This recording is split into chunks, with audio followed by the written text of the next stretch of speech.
My self doctor Narayan sir और हम अपनी सरल बायोलॉजी की जो श्रृंखला चला रहे हैं अपने चैनल पे, उसी सीक्वेंस में अगले वीडियो को लेकर आपके सामने। लास्ट वीडियो में हम लोग पढ़ रहे थे डाइजेस्टिव ग्लैंड्स के बारे में।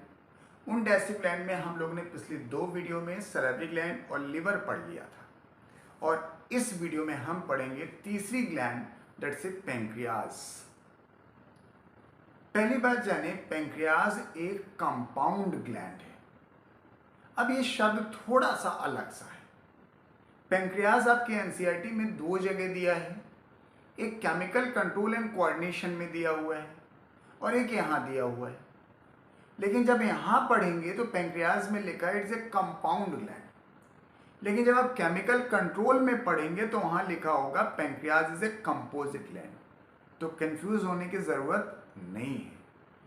इन दोनों का शाब्दिक अर्थ एक ही है कि they are mixed gland. Pancreas में एक्सोक्राइन पार्ट भी है और एंडोक्राइन पार्ट भी है। एक्सोक्राइन पार्ट हम लोग क्यों कहते हैं? क्योंकि सिक्रीशन नली में होता है। जब कोई ग्रंथि अपना सिक्रीशन पहले नली में डाल देती है तो उसे हम लोग कहते हैं एक्सोक्राइन, और जब कोई ग्लैंड अपना सिक्रीशन नली में ना डाल के सीधे ब्लड में डालती है तो उसे हम लोग कहते हैं एंडोक्राइन। लेकिन भैया पैंक्रियाज में तो दोनों ही दे रखा है।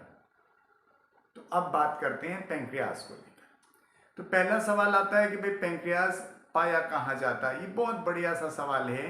तो यस, सी शेप का ड्यूडेनम है और इसी ड्यूडेनम के बीच में। तो हम लोग कहते हैं pancreas is present in between the limb of C shaped duodenum. ये इमेजिन करिए कि ये पैंक्रियाज है। तो जो ड्यूडेनम है, जो उसका सी शेप के 2 लिम्ब हैं, उसी के बीच में। हाँ, एक और बात, is the second largest gland. जो सबसे बड़ी ग्लैंड है वो तो लिवर थी, लेकिन जो दूसरी सबसे बड़ी ग्लैंड है एंड दैट इज पैंक्रियाज। अभी आपने इससे पहले सुना कि हम लोगों ने नाम दिया कि this pancreas is a composite या कंपाउंड या मिक्स ग्लैंड। तो उसमें जाहिर है एक्सोक्राइन पार्ट भी होगा और एंडोक्राइन पार्ट भी होगा। तो exocrine part is like this, ऐसे नली जैसा स्ट्रक्चर होगा जिसे हम नाम देते हैं पैंक्रियाटिक एसिनाई। एक्सोक्राइन पार्ट जो है it is named as in pancreatic acini, या बोले acinar cells. They are present in the hollow tubular structure. पतली सी नली जैसा स्ट्रक्चर है। यही नलियां आगे यूनाइट हो जाती हैं और पैंक्रियाटिक डक्ट बनाती हैं। ये पैंक्रियाज का 98 से 99% पार्ट है। यानी पैंक्रियाज है जरूर मिक्स ग्लैंड, लेकिन मेजर पोर्शन पैंक्रियाज का एक्सोक्राइन है and it is represented by the pancreatic acini. लेकिन इन्हीं एसिनाई के बीच बीच में जो जगह आपको दिखाई दे रही है, यहाँ कनेक्टिव टिश्यू होता है। उन्हीं कनेक्टिव टिश्यू में जगह जगह क्लस्टर ऑफ सेल्स होती हैं, कोशिकाओं का गुच्छा होता है। उन कोशिकाओं के गुच्छे को हम लोग कहते हैं आइलेट्स ऑफ लैंगरहैंस।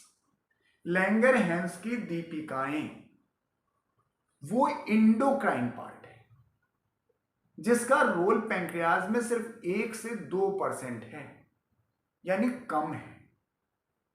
और यही आप पढ़ेंगे केमिकल कंट्रोल एंड कोऑर्डिनेशन में कि इसी आइलेट्स ऑफ लैंगरहैंस से 2 बड़े महत्वपूर्ण हार्मोन निकलते हैं। जरूर सुना है आपने, इंसुलिन और ग्लूकेगॉन। जी, पैंक्रियाज को हमें सिर्फ यहीं पढ़ना है क्योंकि हम यहां पर एसिनाई वाले पार्ट की बात करेंगे, पैंक्रियाटिक एसिनाई। तो जो पैंक्रियाटिक जूस के जो एंजाइम हैं वो इन्हीं एसाइनर सेल्स में बनेंगे और बन करके नली में निकाले जाएंगे। Along with the pancreatic juice it comes out. तो जो हम एक्सोक्राइन पार्ट यहां पढ़ेंगे और एंडोक्राइन पार्ट आगे पढ़ेंगे। तो पॉइंट अब भी वहीं रहा, पैंक्रियाटिक जूस में जो कई सारे एंजाइम पाए जाते हैं वो कहाँ सिंथेसाइज होते हैं? पैंक्रियाटिक एसिनाई की सेल्स में सिंथेसाइज होते हैं, या बोले एसाइनर सेल्स में सिंथेसाइज होते हैं। Yes, that's all about your pancreas. हमने लगातार 3 वीडियो से आपकी डाइजेस्टिव ग्लैंड पूरी कर दी। अगर आप सारे लेक्चर्स को जोड़ पाएं इस चैप्टर में तो आपको लगेगा कि मैंने पूरी आहार नाल पढ़ा दी। along with histology of gut wall और तीनों डाइजेस्टिव ग्लैंड पढ़ा दिया। तो इस तरह से हम ये देख पा रहे हैं कि हम बिल्कुल बात करते हुए जैसे हम सिंपली बोल रहे हैं, बिना किसी मॉडल के, बिना किसी डायग्राम के, बिना किसी किताब के, सिर्फ एक कहानी की तरह आपसे बात कर रहे हैं जैसे हम नॉर्मली बात करते हैं, और सब्जेक्ट को पढ़ा जा सकता है। तो दुनिया में कोई सब्जेक्ट, कोई चीज टफ नहीं है, सिर्फ समझने में दिक्कत है। जो आपको नहीं आता है वही टफ है, और जो आता है वो बहुत आसान है, और आएगा भी वन नाइट में नहीं है, because success is always a story. तो स्टोरी है, वन नाइट में नहीं होती, ओवरनाइट नहीं हो सकती है, इट्स ए प्रोसेस।